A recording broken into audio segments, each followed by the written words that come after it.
India TV YouTube channel को subscribe करें और बेल आइकन दबाएं। नमस्कार, बहुत स्वागत है आपका। आपके साथ मैं हूं ज्योत्सना पाटनी। हिंदुस्तान में कोरोना का कहर बीतते दिन के साथ बढ़ता जा रहा है। सरकार सख्ती कर रही है।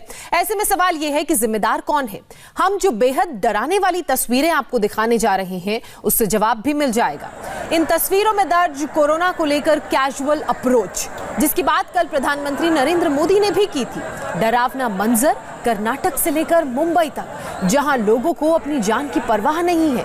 पहली तस्वीर बेंगलुरु से 30 किलोमीटर दूर नेलमंगला की है, जहां बकरी खरीदने के लिए लोगों का ऐसा हुजूम उमड़ा जिससे कोविड गाइडलाइंस की धज्जियां उड़ गई। किसी के चेहरे पर मास्क नहीं, सोशल डिस्टेंसिंग जैसा कोई शब्द नहीं।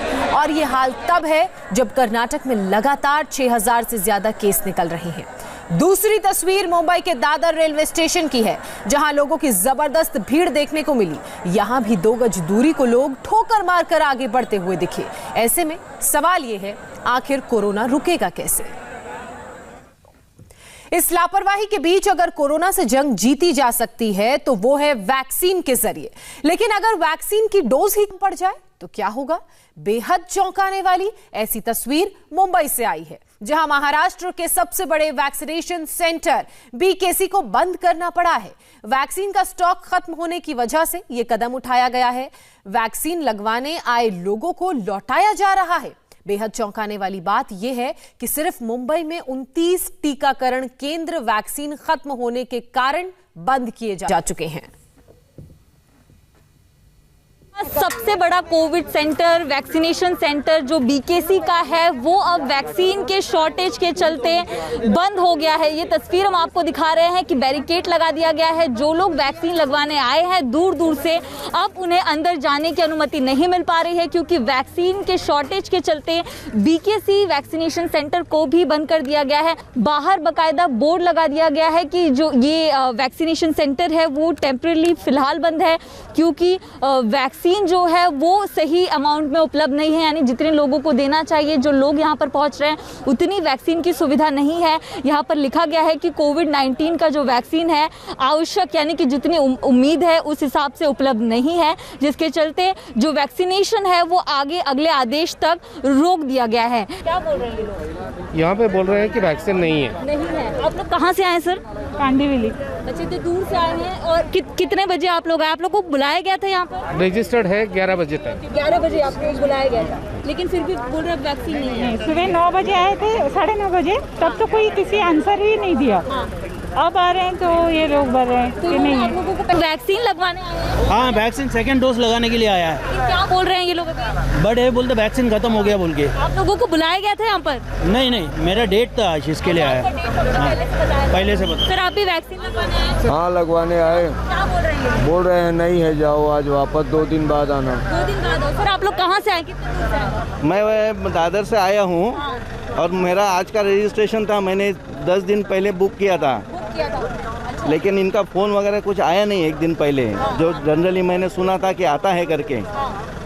तो मैं बोला जाके देख के एक बार ले लेते हैं, लेकिन साहब ने बताया, ये बंदे ने, कि अभी वैक्सीन ख़त्म हो गई है, वी विल इंटीमेट यू। यहाँ पर वैक्सीनेशन सेंटर की तरफ से हेल्पलाइन नंबर लगाए गए हैं। ये 4 नंबर दिए गए हैं और लोगों को कहा जा रहा है कि आपको यहाँ पे फिलहाल वैक्सीन नहीं मिल पा रही, क्योंकि वैक्सीन खत्म हो गई है, तो इन नंबर्स पर फ़ोन करके आप दूसरी बार आइए। तो लोगों को बहुत ज़्यादा परेशानी हो रही, क्योंकि लोग दूर दूर से यहाँ पर वैक्सीन लगवाने आ रहे हैं। महाराष्ट्र में वैक्सीन की कमी के कारण कई जगह सेंटर्स बंद करने पड़े हैं, लेकिन देश के गृह मंत्री अमित शाह ने कहा है कि कोरोना वैक्सीन की कोई कमी नहीं है। उन्होंने कहा है कि सभी राज्यों को वैक्सीन दी गई है। साथ ही वैक्सीन डिस्ट्रीब्यूशन को लेकर राज्यों की जरूरत का भी ख्याल रखा गया है। पहले तो वैक्सीन कम पड़ रही है, ठीक बात नहीं है। सब राज्यों में वैक्सीन उपलब्ध कराए गए हैं और जितना चाहिए उतना उपलब्ध हो रहा है। शायद अंतिम नोटिफिकेशन हमारा नहीं देखा है, इसमें हमने सारे अधिकार राज्य सरकारों को दिए हैं कि containment zone, semi containment zone और राज्य के अंदर इसके खिलाफ किस प्रकार की प्रतिबंधित कार्यवाहियां करनी, इसके सारे अधिकार फरवरी एंड से हमने राज्य सरकारों को दिए। सरकार दावा कर रही है कि वैक्सीन की कमी नहीं है, लेकिन महाराष्ट्र से ऐसी ही तस्वीरें सामने आ रही हैं जो बता रही हैं कि वैक्सीन यहां खत्म हो चुकी है। नागपुर में भी वैक्सीन की कमी के चलते लोगों को लौटाया जा रहा है और हैरान करने वाली बात यह है कि किसी को जानकारी तक नहीं दी गई। जब दूर दराज से लोग वैक्सीनेशन सेंटर पहुंचे तब जाकर उन्हें पता चला कि कोरोना की वैक्सीन फिलहाल वहां पर खत्म हो चुकी है। नागपुर के गवर्नमेंट मेडिकल कॉलेज और हॉस्पिटल में कोवैक्सीन का स्टॉक खत्म हो चुका है। यहाँ पे बोर्ड लगा दिया गया है कि यहाँ पर वैक्सीन है उपलब्ध नहीं है। ये एक सेंटर है नागपुर का जहाँ कोवैक्सीन दी जा रही थी। यहाँ पे कुछ गार्ड को तैनात कर दिया गया है। आने जाने वालों को सख्त हिदायत दी जा रही है कि सोमवार तक आप आइए, उससे पहले आपको वैक्सीन यहाँ पे उपलब्ध नहीं कराई जा सकती है। ये पूरा आप देख सकते हैं, अंदर एक भी व्यक्ति यहाँ पे खड़े नहीं है। दूर दराज से लोग यहाँ पर वैक्सीन कर लेने के लिए आ रहे हैं। गवर्नमेंट मेडिकल कॉलेज और हॉस्पिटल है, यहाँ पर किस तरीके से लोग जो वैक्सीन लेने आए हैं किस तरीके से उन्हें तकलीफ हो रही है, क्या कहा यहाँ के लोगों ने? यहाँ पर वैक्सीन नहीं है अवेलेबल, बोलते मंडे को मिलेगा। अब क्या ऐसे कैसे चलेगा गवर्नमेंट का? वैक्सीन ख़त्म हो चुकी है बोलते, वैक्सीन का साठा नहीं है बोल रहे। तो सोमवार मंडे के दिन आइए और वैक्सीन लीजिए। अपना सेकंड डोज अपना लेना है, मम्मी को सेकंड डोज लेना है। तो क्या बताया गया है? कहने उपलब्ध नहीं है बोलते साठा अभी। कोरोना और नाइट कर्फ्यू के साइड इफेक्ट्स भी अब नजर आने लगे हैं। मुंबई से लेकर पुणे तक मजदूरों में दहशत है, डर है लॉकडाउन का। अगर सब कुछ बंद हो गया तो रोजी रोटी कैसे चलेगी? यही कारण है कि पिछली बार जैसे हालात नजर आ रहे हैं। मुंबई से लोग अब यूपी बिहार की तरफ रुख करने लगे हैं। लोकमान्य टर्मिनस पर आज भी लोगों की भारी भीड़ नजर आई। जो मजदूर दूसरे राज्य से महाराष्ट्र में काम करने आते हैं उनका पलायन भी शुरू हो गया है। एलटीटी यानी कि लोकमान्य तिलक टर्मिनस की ये तस्वीरें हम आपको दिखा रहे हैं। यहाँ पर कई लोगों की आपको भीड़ नज़र आएगी जो अब फिर एक बार पलायन कर रहे हैं, क्योंकि जिस तरह मुंबई में बात करें कि कई उद्योग हैं वो बंद हो गए हैं। ऐसे में ज़्यादातर मजदूर जो दूसरे राज्यों से आते हैं वो यहीं पर मुंबई में काम करने आते हैं, छोटे छोटे व्यवसायों को करते हैं। लेकिन अब लॉकडाउन की स्थिति आ गई है। ऐसे में जो लोग हैं वो पलायन के लिए मजबूर हैं और कई लोग जो हैं अपने घरों की तरफ बढ़ रहे हैं। आप लोग अब घर जा रहे हैं, क्या कारण है मुंबई छोड़ के जा रहे हैं? वही ये कोरोना है ना, इसी के कारण। लॉकडाउन के डर से जा रहे हैं? हाँ, लॉकडाउन के डर से ही जा रहे हैं। कि पहले भी गए थे क्या? गए थे ना एक बार, 3 महीना यहाँ पर फंसे थे। 3 महीना फंसे थे। कैसे गए थे आप लोग? ट्रक से। ट्रक से गए? हाँ। अभी क्या दिक्कत है, क्या कहाँ काम करते हैं आप? इधर मुंबई में करते हैं, भाई खल्ला में। अच्छा। जा रहे हैं अभी गाँव। आप लोग भी इसीलिए जा रहे हैं? हाँ, इसीलिए जा रहे हैं। परेशानियाँ झेलनी पड़ रही हैं आप लोग? बहुत परेशानी झेलनी पड़ रही है। पहले इसके पहले भी गए थे? हाँ? इसके पहले भी आप लोग गए थे? नहीं, हाँ गए थे। कैसे गए थे आप लोग? तुरंत टिकट से बुक हुए थे। अभी क्या कुछ प्रॉब्लम्स हो रही हैं आप लोगों को? अरे जा रहे धंधा पानी बंद है, धंधा पानी दाने खाने पीने मर रहे हैं हम लोग। तो यहाँ पर भीड़ मैं आपको दिखा रही हूँ कि ज़्यादातर लोग जो है अब एक बार फिर लॉकडाउन के चलते पलायन कर रहे हैं। इसमें से कई ऐसे भी लोग हैं जिनका पहले से भी टिकट है, लेकिन ज़्यादातर जो कारण है वो यही है कि लॉकडाउन का डर है। फिलहाल महाराष्ट्र में संपूर्ण लॉकडाउन नहीं है, लेकिन वीकेंड लॉकडाउन की शुरुआत हो गई है। आप लोग अपने घर जा रहे हैं, क्या कारण है? घर जा रहे हैं, यहाँ काम धंधा है ही नहीं, तो लॉकडाउन फिर लगने वाला है तो क्या करेगा, भूखा मरेगा। घर जा रहे हैं आप लोग? घर जा रहे हैं। क्या कुछ कारण है? लॉकडाउन लगने का कारण है। लॉकडाउन लगने का क्या परेशानी हो रही है यहाँ पर? यहाँ पे काम धंधा का दिक्कत है। अच्छा, क्या काम करते हैं आप? हम लोग पेंटिंग का काम करते हैं। तो काम नहीं मिल पा रहा है? नहीं। घर जा रहे हैं अपने? हाँ, गाँव जा रहे हैं। हाँ, हम लोग गाँव जा रहे हैं। क्या कारण है? क्या लॉकडाउन हो रहा है, काम धंधा बंद हो रहा है। क्या काम करते हैं आप? बैग का काम करते हैं। अच्छा, तो काम नहीं मिल पा रहा है? सब बंद हो गया है। इसके पहले भी गए थे? हाँ, इससे पहले भी गया था। कैसे गए थे? उसमें भी लॉकडाउन लगा हुआ था, 2 महीना चला था तो गए थे हम लोग। अच्छा, तो फिर वापस आए कमाने के लिए? वापस आए कमाने के लिए, फिर 2 महीना काम हुआ, उसके बाद बंद हो गया। महाराष्ट्र का हाल आपने जाना, तो वहीं कोरोना को लेकर राजधानी दिल्ली से भी जो तस्वीरें सामने आई हैं वो बेहद डराने और चौंकाने वाली हैं। और खबर भी कुछ ऐसी ही। यहां सर गंगाराम अस्पताल के 37 डॉक्टर्स को कोरोना हो गया है और हैरानी की बात यह है कि सभी डॉक्टर्स वैक्सीन का सेकेंड डोज ले चुके थे। अब 5 डॉक्टर्स को अस्पताल में भर्ती कराया गया है, जबकि 32 डॉक्टर्स को होम क्वारंटीन में रहने के लिए कहा है और उनका वहीं पर इलाज चल रहा है।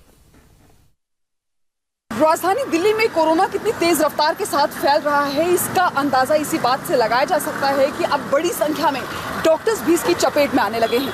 दरअसल ये ताज़ा मामला दिल्ली के सर गंगाराम हॉस्पिटल का है, जहां पर 37 डॉक्टर्स कोरोना की चपेट में आए हैं। आपको बता दें कि इसमें सबका जो माइल्ड सिम्टम्स हैं, लेकिन फिलहाल इसमें से 5 को हॉस्पिटलाइज किया गया है और साथ ही जो 32 हैं उनको होम आइसोलेशन में रखा गया है। डॉक्टर्स इनकी निगरानी कर रहे हैं और लगातार इनके सभी सिम्टम्स पर ध्यान रखा जा रहा है। दरअसल आपको बता दें कि चौंकाने वाली बात तो ये है कि ये सभी 37 डॉक्टर्स ने कोरोना वैक्सीन ये ले चुके थे, उसके बावजूद भी इन्हें कैसे कोरोना से संक्रमित हुए ये भी बेहद हैरान करने वाली बात है और इसकी भी जांच लगातार चल रही है। आपको बता दें कि बीते 24 घंटों में राजधानी दिल्ली में 7000 से ज़्यादा कोरोना से संक्रमण के मामले सामने आए हैं और लगातार राजधानी दिल्ली में केसेस बढ़ रहे हैं और इसके साथ ही सिर्फ दिल्ली में नहीं बल्कि देश के अलग अलग हिस्सों में लगातार कोविड के मामले बढ़ते जा रहे हैं, जो कि वाकई बेहद डराने वाला है। अब बात पंजाब की करते हैं, जहां कोरोना का ग्राफ बहुत तेजी से ऊपर बढ़ रहा है, लेकिन लोगों की लापरवाही फिर भी कम नहीं हो रही है। चंडीगढ़ में जब हमारे संवाददाता पुनीत परिंजा सब्जी मंडी पहुंचे तो मंजर डराने वाला था, मानो किसी को कोरोना का खौफ ही ना हो। देश में लगातार कोरोना के मामले अब डराने लगे हैं। इस वक्त हम मौजूद हैं चंडीगढ़ की सेक्टर 26 की मंडी में, क्योंकि चंडीगढ़ में भी लगातार कोरोना के मामले जो हैं वो बढ़ते जा रहे हैं और आप देख सकते हैं यहाँ पर कि लोग जो हैं वो कितने बेखौफ हैं कि बिना मास्क के इधर उधर घूम रहे हैं। मास्क नहीं पहने हुए हैं यहाँ पर लोगों ने और बिना मास्क के ही यहाँ पर वो घूम रहे हैं। भैया मास्क क्यों नहीं पहनते हो? मास्क जेब में रखे, गुटखा खाया ना, थूका मैंने, गुटखा है मुझे। नहीं तो मास्क तो पहनना चाहिए। हाँ, कोरोना लगातार बढ़ रहा है। हाँ बिल्कुल सर, ये तो बात ठीक है। अभी रखा है 2 मिनट हुए। मास्क क्यों नहीं पहनते आप ढंग से? तो उतर गया था। तो इतनी लापरवाही क्यों कर रहे हो?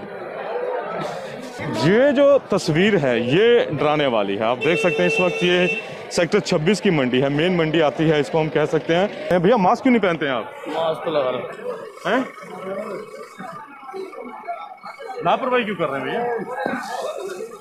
तो ये जो हालात हैं, ये हालात जो हैं ये डराने वाले हैं। बिना मास्क के लोग जो हैं वो बैठे हुए हैं। बाहर से जो खरीदारी करने आ रहे हैं उन्होंने तो मास्क पहना है, लेकिन ये वो लोग हैं जो बिना जो बेच रहे हैं उन्होंने मास्क नहीं पहना और इसी लापरवाही की वजह से अब जो दूसरी लहर है कोरोना की वो काफ़ी तेजी से इस समय बढ़ रही है।